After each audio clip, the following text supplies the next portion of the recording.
¿Te has preguntado alguna vez qué libros no podías leer en la España franquista?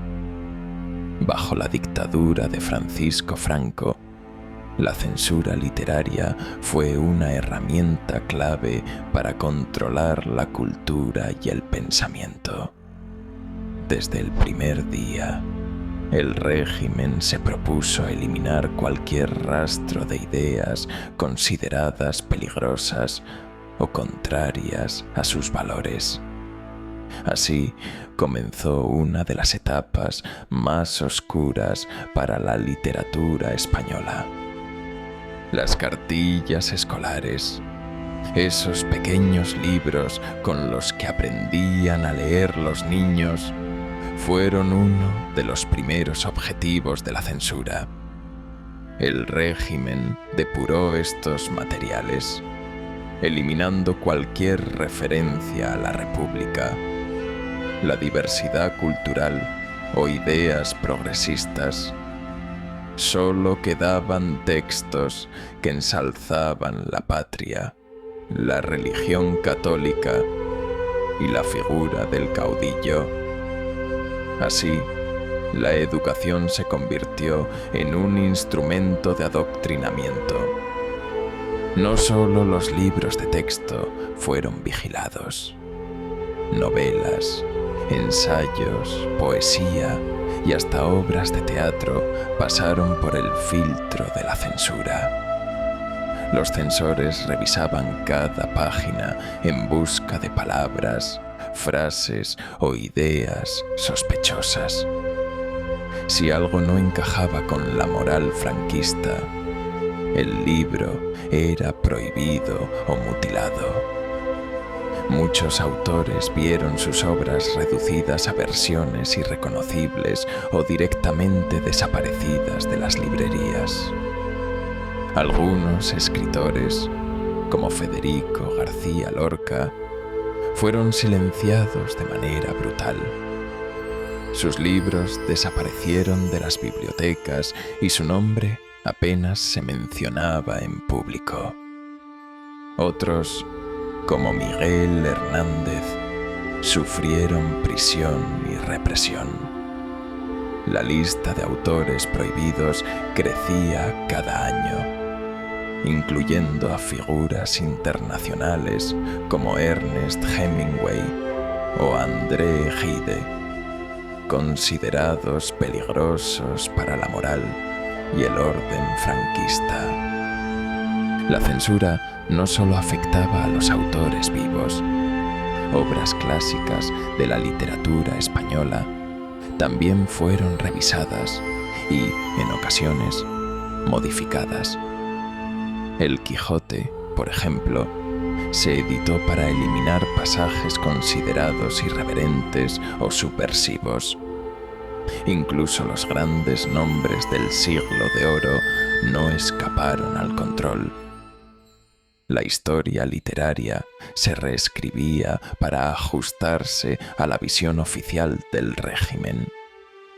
Las editoriales también sufrieron la presión del franquismo. Antes de publicar cualquier libro, debían enviar el manuscrito a la Junta de Censura. Si el texto era aprobado, recibía el sello oficial. Si no, quedaba retenido o destruido.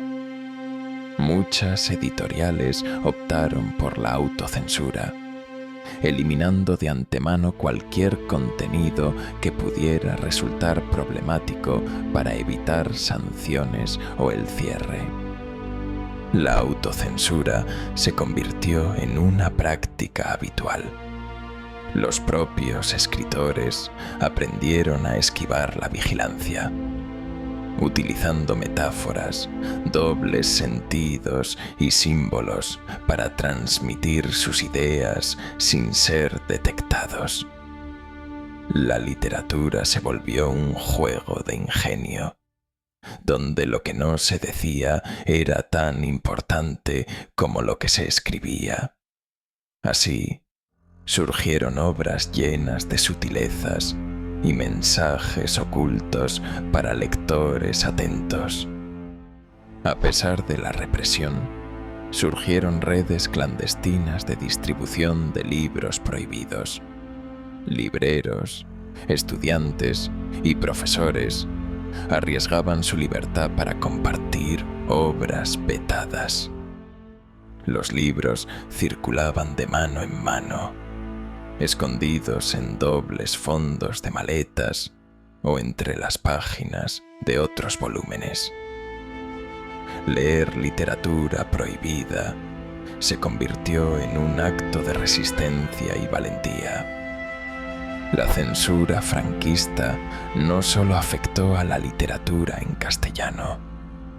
Las lenguas cooficiales, como el catalán, el gallego y el euskera, fueron especialmente perseguidas. Publicar en estas lenguas era casi imposible, y muchas obras solo pudieron ver la luz en el exilio o tras la muerte de Franco. La diversidad lingüística fue vista como una amenaza a la unidad nacional. El exilio fue la única salida para muchos escritores. Desde México, Argentina o Francia, autores españoles continuaron publicando y difundiendo sus obras, lejos del control franquista. La literatura del exilio se convirtió en un testimonio de la represión y una forma de mantener viva la memoria colectiva. Sin embargo, en España, estos libros seguían siendo ilegales y difíciles de conseguir. La censura también afectó a la traducción de obras extranjeras. Muchos clásicos universales llegaron a España en versiones recortadas o alteradas. Libros de autores como George Orwell, Simone de Beauvoir o Albert Camus fueron prohibidos o modificados para eliminar cualquier referencia política o filosófica incómoda. Así, el público español accedía a una visión distorsionada de la literatura mundial. La represión literaria no solo era política, también moral. Temas como el sexo, la homosexualidad o la crítica religiosa estaban completamente vetados. Autores que abordaban estos asuntos, como Carmen Laforet o Juan Goytisolo, vieron sus obras censuradas o directamente prohibidas. La literatura se empobrecía, perdiendo voces y perspectivas fundamentales para entender la realidad social de la época.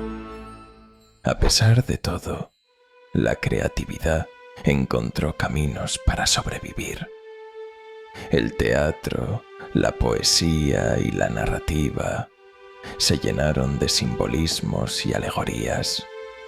Obras como La casa de Bernarda Alba o los poemas de Blas de Otero transmitían mensajes de rebeldía y esperanza, camuflados bajo historias aparentemente inocentes. El arte de decir sin decir se convirtió en una seña de identidad de la literatura bajo el franquismo. La censura franquista dejó cicatrices profundas en la cultura española. Generaciones enteras crecieron sin acceso a obras fundamentales y muchos autores quedaron relegados al olvido. Sin embargo, tras la muerte de Franco, comenzó un proceso de recuperación y reivindicación. Se reeditaron libros prohibidos y se reconoció el valor de quienes resistieron desde la palabra escrita. Hoy, la memoria de la literatura prohibida sigue viva. Exposiciones, documentales y estudios académicos rescatan las historias de los autores silenciados y las obras censuradas. Leer estos libros es un acto de homenaje y una forma de entender mejor el pasado. La literatura, a pesar de la represión, demostró ser una herramienta poderosa para la libertad y la resistencia. La historia de la literatura prohibida durante el franquismo nos recuerda la importancia de la libertad de expresión. Cada libro censurado es un testimonio de la lucha por pensar y crear sin ataduras. Hoy podemos leer lo que antes estaba prohibido, pero no debemos olvidar a quienes arriesgaron todo por defender la palabra escrita. La memoria literaria es también memoria democrática. ¿Qué podemos aprender de aquellos años de censura? Que la literatura es mucho más que entretenimiento. Es una forma de resistencia, de memoria y de construcción colectiva. Los libros prohibidos nos enseñan a valorar la diversidad de ideas y la importancia de proteger la libertad cultural. Cada página recuperada es una victoria frente al olvido y la represión. La literatura prohibida durante el franquismo es un capítulo imprescindible para entender la historia de España. Nos habla de miedo, pero también de coraje y creatividad. Hoy, al leer a los autores silenciados y descubrir las cartillas depuradas, rendimos homenaje a quienes nunca dejaron de escribir, leer y soñar con un país más libre. La palabra, al final, siempre encuentra su camino.